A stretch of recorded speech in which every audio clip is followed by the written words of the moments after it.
Well, hello everyone, and welcome to this information session about the Western Civilisation program at the University of Queensland, and also some information about the Ramsay Undergraduate Scholarships, which support students to take part in that program. Um, I'm Alastair Blanshard. I'm the director of the program. I'm also the Paul Eliadis Professor of Classics and Ancient History here at the University of Queensland. I'd like to start by, first of all, acknowledging that I live and work on the lands of the Turrbal and Yagara people. And so I'd like to pay my respects to elders past, present, and emerging, and particularly extend a warm welcome to any Indigenous Australians joining us at this session today. UQ recognises the extraordinary valuable contribution that Indigenous culture makes to Australia and global society. So today I'm going to talk about our key humanities program here at UQ. And we're very keen to encourage you to come and study at the University of Queensland.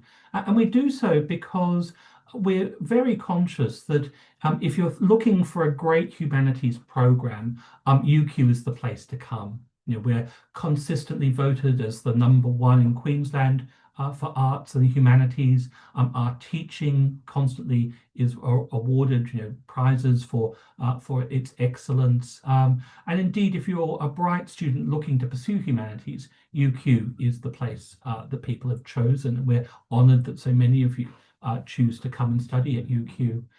One of the reasons why UQ continually takes it out in the leaderboard is the tremendous resources that we have here as a campus. When you're coming to study at UQ, not only are you being taught by world-leading researchers who are making important discoveries. They're the people who write the books, basically, are the people who are teaching you. But we're also supported by wonderful resources. We have a fantastic art museum. We have the second largest collection of Greco-Roman antiquities in the country. We have a fantastic anthropology museum. Our library resources are first class. So it's the whole package, as well as one of the most attractive campuses in Australia. So it's a really wonderful place to study. We really look forward to seeing you joining us at UQ.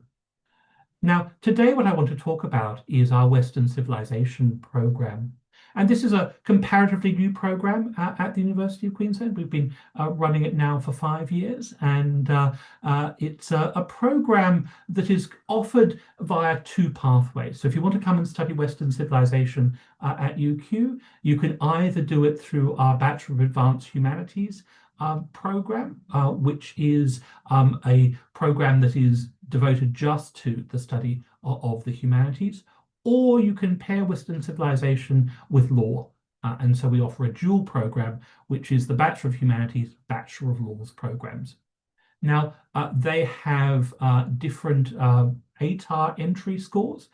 So these are the ATAR entry scores for last year. So if you wanted to be admitted to the Bachelor of Advanced Humanities program, you needed an ATAR score of 93, or for those of you who are doing the International Baccalaureate, that was 37. If you wanted to do the dual with law, the ATAR entry is slightly higher.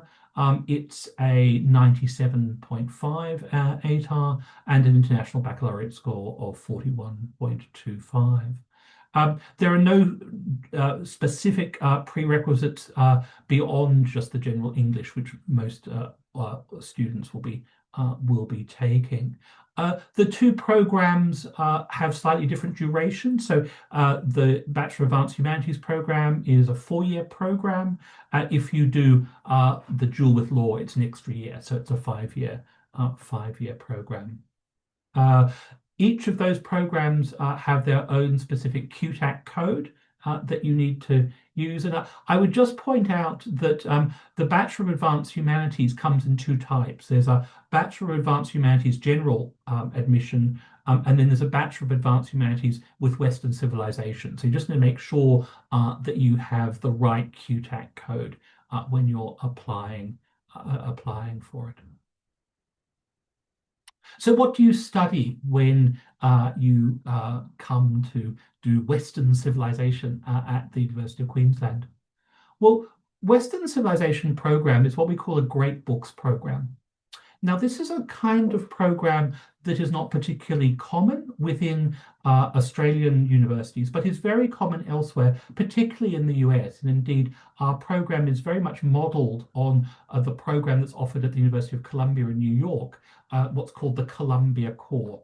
But you can find Great Books programs at all the leading US universities. So the University of Chicago, Yale, Princeton, as well as, in fact, a number of liberal arts colleges throughout the US. So this is a very common kind of curriculum that you find, particularly in the US. And what distinguishes this curriculum is its breadth. So rather than, for example, getting you to major in one particular discipline, whether that would be history or English or drama or philosophy, a Great Books program gets you to read important works across the disciplines. So you'll study plays, you'll read great works of literature. You will have opportunities to read great philosophical works. And so there's a huge range of topics that we cover. And it's really that breadth that is the most distinguishing feature of the Great Books program. Um, Now, if you have any specific, and I should have said this at the start, if you have any specific questions in relation to anything that I'm saying today, the Zoom broadcast has a Q&A facility. So please do pop any questions into that Q&A as I'm speaking. And we've got people actually online who'll be able to help answer that question. And there'll also be an opportunity for people to ask questions at the end of this presentation as well. So great books are what we study. And in choosing the great books that you study, we've always had a focus on choosing works that have had both an impact on the world, that is to say, that they are famous because of the way in which they've proved inspirational for thinkers, writers, artists, generations after they're written, but also that we think they're extraordinarily useful for getting us to think through contemporary issues. So they're both kind of works that tell us about the past and give us an important insight into the past, but they're also works that we think prepare you for the future. So a good example of that would be something like Mary Shelley's Frankenstein. Right? Many of you will have read Mary Shelley's Frankenstein, or at least be familiar with the story. What's really interesting about Frankenstein was how many of the ethical problems that are explored in that text are still are very relevant today. So there's a moment in Frankenstein, for example, where the monster comes to his creator, Dr. Frankenstein, and says that he wants a partner to be made for him so that he doesn't have to live alone and that he can have a family and have children. And Frankenstein has to kind of weigh up the issue of, well, should I create a partner for my Frankenstein's monster? Should they be able to have a family and reproduce? And this is a really interesting ethical question because it's precisely the same ethical question that people who are working on genetically engineered organisms are facing today. Should you, in fact, allow, seeds that you've modified genetically to be able to reproduce? Should you allow things to go out into the world unchecked? And so the ethical debates that are central to Frankenstein are the same ethical debates that contemporary geneticists are facing. And that's just one example of the ways in which these texts continually surprise you by their kind of modern relevance. Thucydides' great discussion of the Peloponnesian War is as good for discussing Athens and Sparta as it is for thinking about the contemporary geopolitics of China and the United States. These are works who have a real heft about the real weight that means that they are important and worth studying, and we think are going to be preparing you for, say, facing up to the kind of wicked problems of the future. The other thing that I think is important to focus on is that not only do we focus on written works, but we also have courses on Western art and Western music.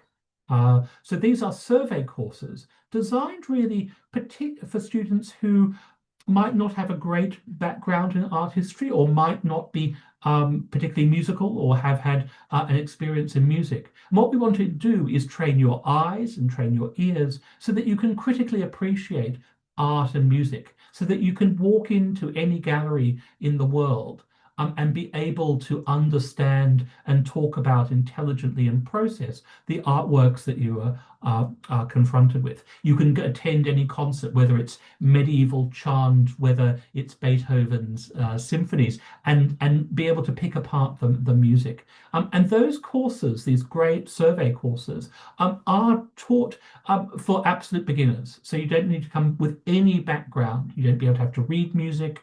You don't think about art history in order to do those survey courses. Um, Here's a list of the kinds of courses that make up the Western Civilization major and gives you a sense of the kinds of topics or ranges of works that you might encounter. So if you start the course, you start with me, and we do this word called the classical world, which is essentially the greatest hits of Greco-Roman literature. So we start with Homer's Odyssey, and we work all the way through via Sappho, via Plato, via Suetonius, all the way through to Ovid's Metamorphoses, the wonderful epic poem that the Roman poet Ovid writes, which is all about shape changing, and it's a kind of encyclopedic poem about all the different kind of myths relating to shape changing.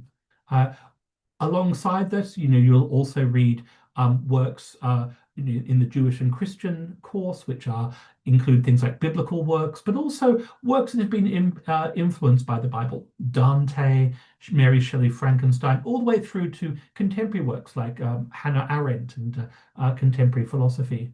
We also have courses on the European Enlightenment, on the empire and its critics, a course thinking about Australia.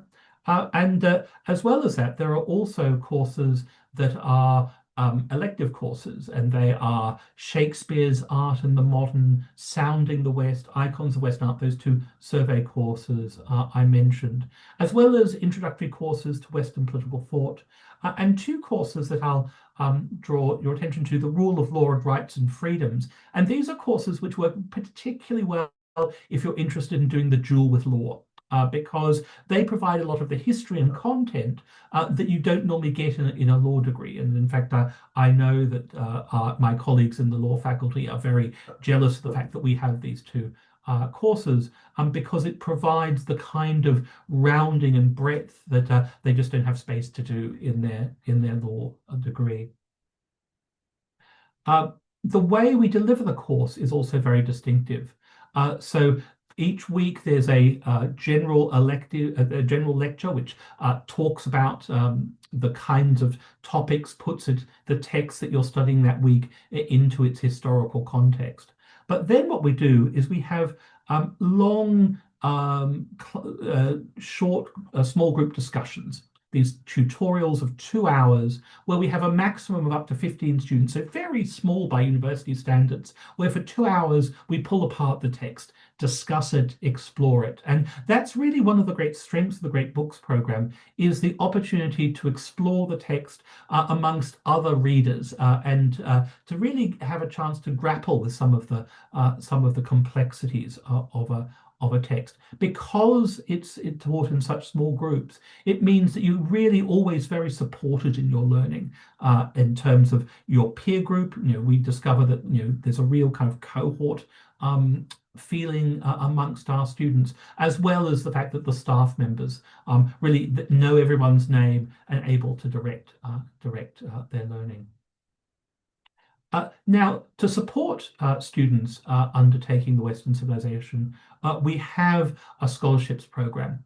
And this scholarships program is amongst the most generous in the country.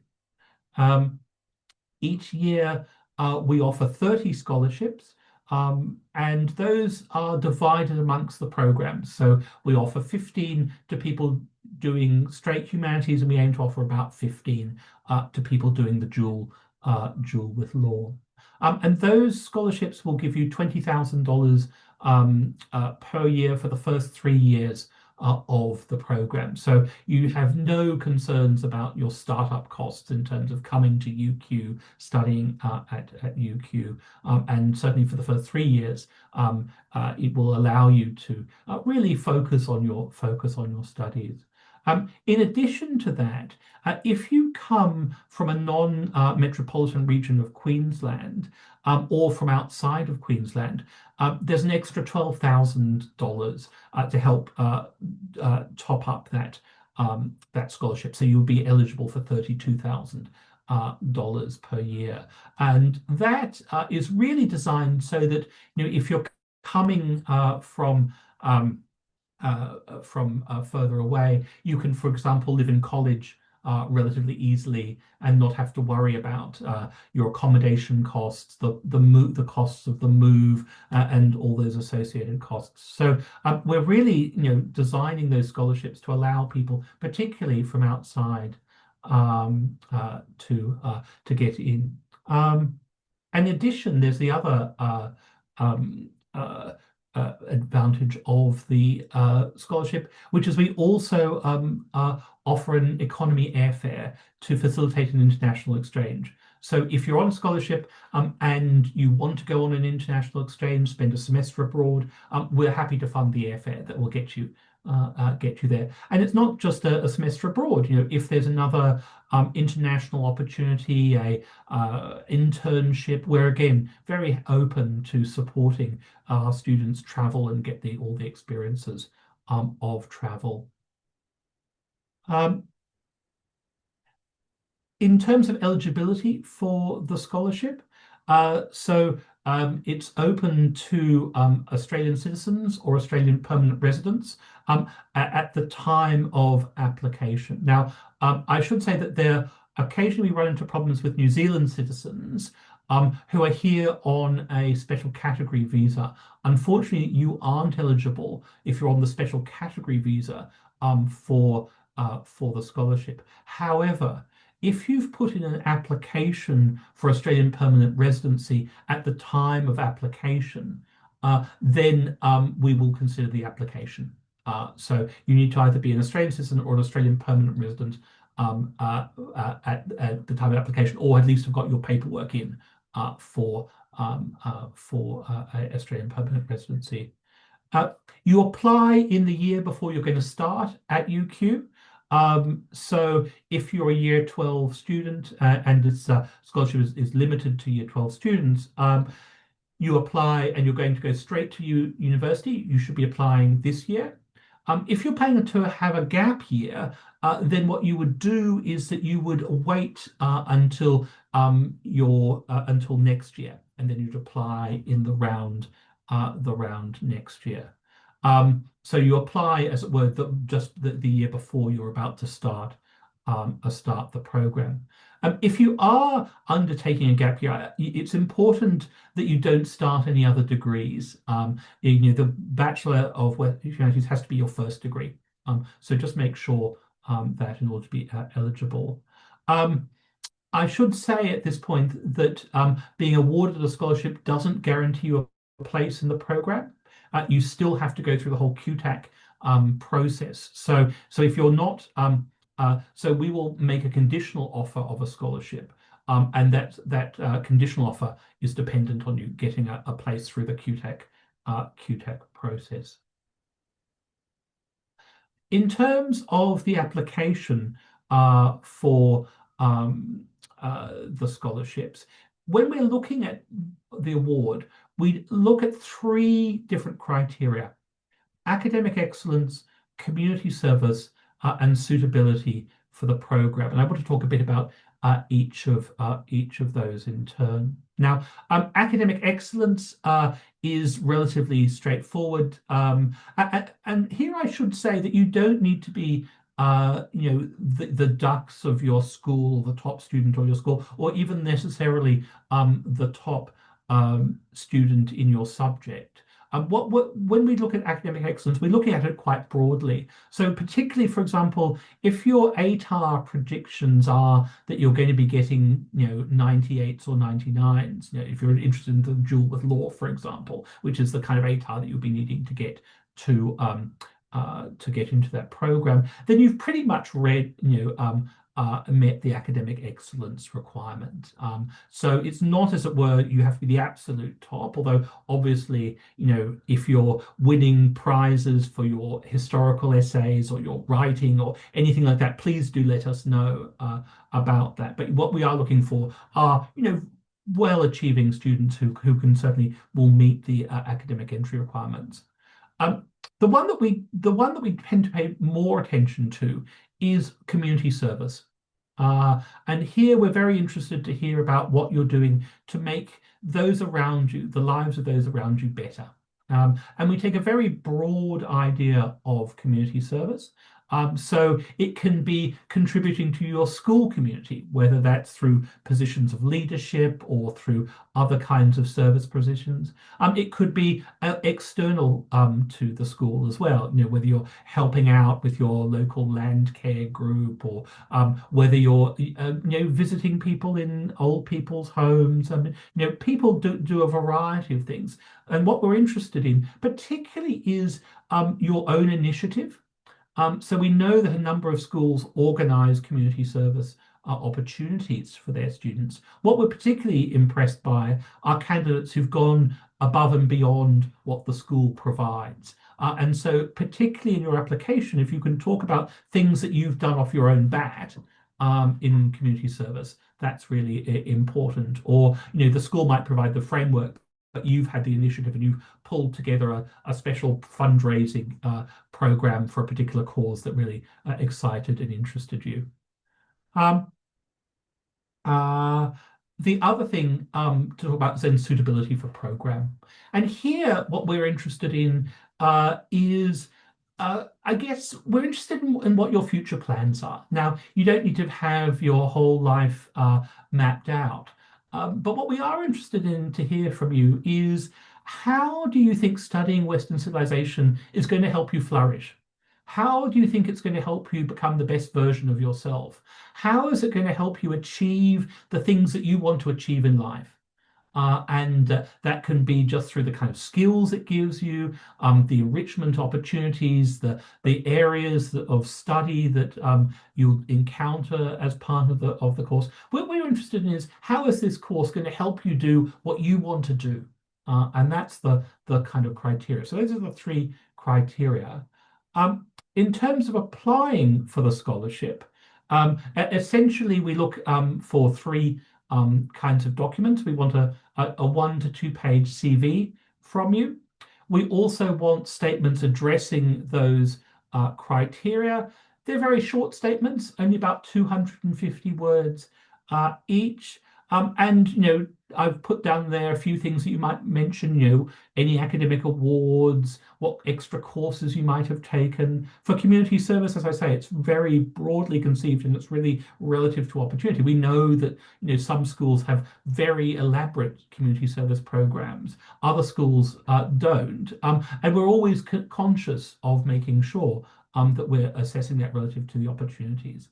And then, as I say, the kind of, how does the program fit into your life goal? So 250 words of each, and then 2 written references. And those must speak to you, either your academic ability or community service activities. They best written by school teachers. This isn't a test in kind of how well connected you are. But rather we're kind of interested in people who know you, who can talk about your academic ability and talk and confirm, that what you've been doing in the community service space or in your academic ability. In terms of the time frame for the scholarship, so scholarships open on the 22nd of June, and then you have until the 9th of August to get your scholarship application in. At the 9th of August, we then close the applications. We don't take late applications. and then we will then shortlist the candidates, and we will invite some candidates for interview.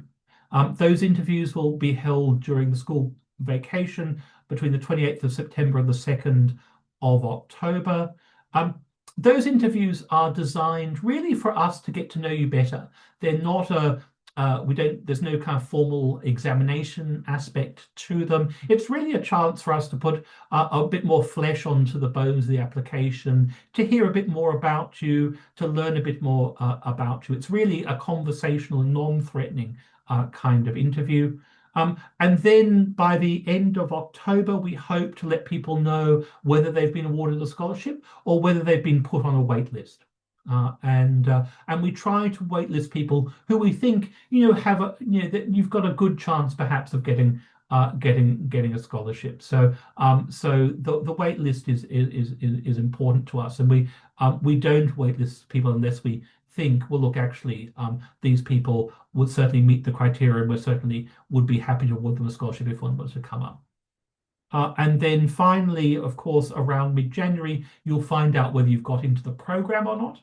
Uh, and then the scholarship becomes fully officially awarded. Um, well, I've been speaking for a lot at this point. I'd like to hand over to one of our students on the program, Nicholas Carey, who is currently doing the Bachelor of Advanced Humanities Honours. Nick, do you want to join us and perhaps say a few things about your experiences of both the program, and also Nick is a scholarship holder, so perhaps you can tell us a bit more about your experience as through the interview and scholarship process, application process. Yeah, for sure. Thanks for your introduction, Alistair. Um, I'll just begin with a little bit about me. So, I must say that sitting here today is a little bit of a full circle moment. I think back to when I was probably in many of those viewing this right now's shoes, watching this as a Year 12 student, uh, anticipating my application process. Uh, it's nerves, it's excitement, both at the same time, really.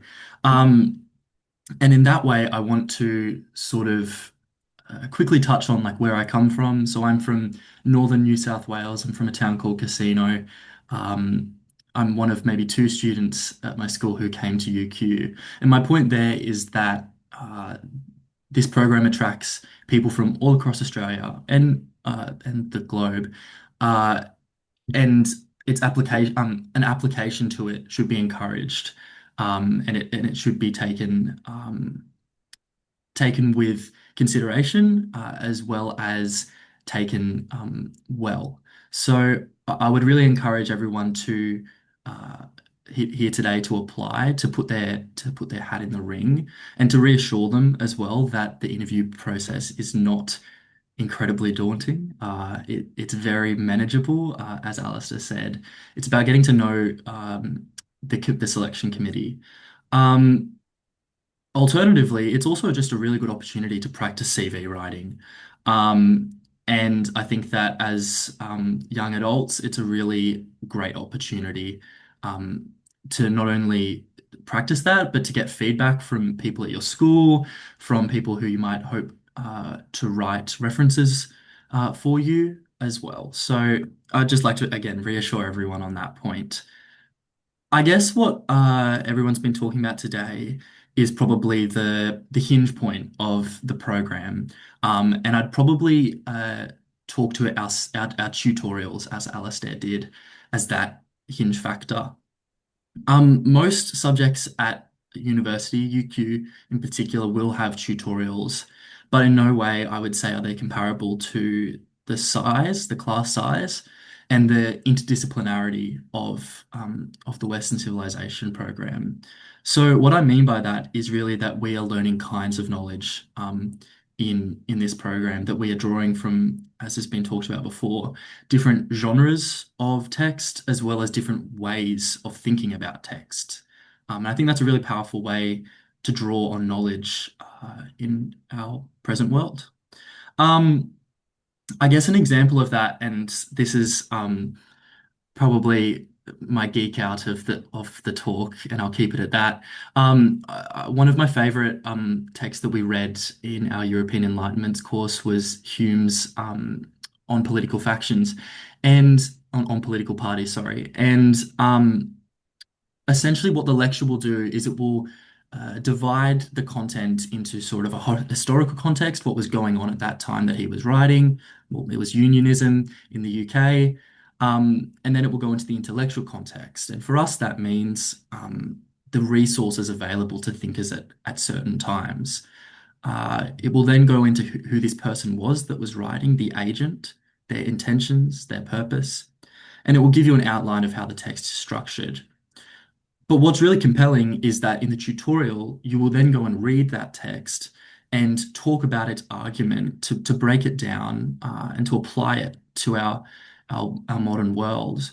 For Hume, that looks like his argument is one that political parties and their factions are inevitable, but we should be warned about the instability that they can bring when factionalization occurs, when people rely on sentiment rather than principle. And I think that's a really hot take to think about in our modern world. And I'm sure many of my classmates would agree. I guess finally then, I'd probably want to offer a short like thanks to this to the scholarship in hoping that that will show you what maybe you could be thankful for if you are lucky enough to receive a scholarship. So I attend college. I'm in my third year now of on-campus accommodation, which would not have been possible without this scholarship. So I guess that's my first sort of big advantage is that I've just had a brilliant time making them the best friends, being situated in so closely to campus and so connectedly to Greater Brisbane. That's been awesome. I guess the next part then that comes with that is that you get so much time to talk and to consider your academic sort of pursuits with friends. University is a time of meeting people. It's a time of lateral learning. And this program really affords that. I guess the last part of it is, of course, the financial freedom. This comes in a few ways. I mean, obviously, the first one would be copies of texts. We read many, many texts in this program. I've still got Alistair's, like a copy of the first text we read in Alistair's course, The Odyssey, Emily Wilson's translation. It's sitting just behind there, um, which is a brilliant sort of uh, freedom to have. Um, the next one, I guess, is the opportunity to have a uni life as well, to not be consistently thinking about work or financial difficulties. And as has been said before, our cohort has a really strong social life. I am such good friends with so many of the people I study with. And the last one would be overseas sort of learnings. I've been lucky enough to have it that when I work, I'm working to sort of give myself the opportunity to travel or to do things that I'd really like to do, which are a form of learning in themselves. I'm counting down the days till I go overseas in a week or so after my final exam. Um, and that's built off the work that I was able to do over the summer break because I have the support of the scholarship. Uh, so I'd say that's about it from me. I know that we've got the Q&A function as well, so any questions which are more student oriented, also happy to answer. So thank you, Alistair. Excellent. That's great. And thank you, Nick, and thank you also for the reminder about the Q&A function. Please do pop any questions that you've had in the Q&A, and we'll answer them. I notice as a few have been coming in, and they're currently being answered or have been received answers all already. And I think within the Q&A thing, once the question's answered, you should be able to see the answer that's been provided as well. Um, If you do, however, have further questions, we do have, in fact, a scholarship application guide, and this will be available either through emailing us or also downloadable. And again, that has all the information for answering all the various questions that we have as part of the scholarship application process. It gives you tips of that and talks you through the process as well as the scholarship rules. So it's an important resource. If you're a school and would like us to send you out some copies, very happy to send out multiple copies to schools as well. Just get in touch on the email address there, and we will send copies out. Um, but at this stage, that's enough from me in terms of the information. But can I just ask whether there are any further questions? We've had a couple of questions about it there. So yes, we just had a question about if you can't get accepted into the dual degree in the first instance, can you add the law component of the second degree once you start? And the answer is absolutely yes. And in fact, we've had a number of students who've done that over the years. Absolutely fine, because what happens is once you start university, your ATAR becomes recalculated based on your university results. And so we find that a number of people thrive at university and then as a result get a much higher ATAR and so can get an application into the law dual, and you can do that, and that's absolutely fine. If you're on scholarship, you do have to apply to transfer the scholarship from one program to the other, but we're very happy to see that to go through, and every student who's applied to transfer the scholarship has been able to do so. So very happy for people to start in the Bachelor of Humanities degree and then go through to law. And likewise, actually, if you want to start in the dual and think, well, actually, no, maybe law isn't for me, you can certainly just transfer into the Advanced Humanities program. I was a student who started arts law, but never completed the law side of law side of things, although I love my law studies. Um, okay. If I was a scholarship, MS start in a second semester. No, we only have the program starts in first semester of each year. Could you talk about the exchange programs and some of the trips that students have been on? Absolutely. So one of the wonderful things about UQ is the amazing range of international partner universities that we have all over the globe. And so our students have been going everywhere. Sometimes they go for just a short time. So we've had students just go to, for example, summer schools at the University of Vienna. Sometimes they go for a full semester. So we've had students going to Edinburgh, Amsterdam, Seville in Spain, as well as some of the Norwegian countries.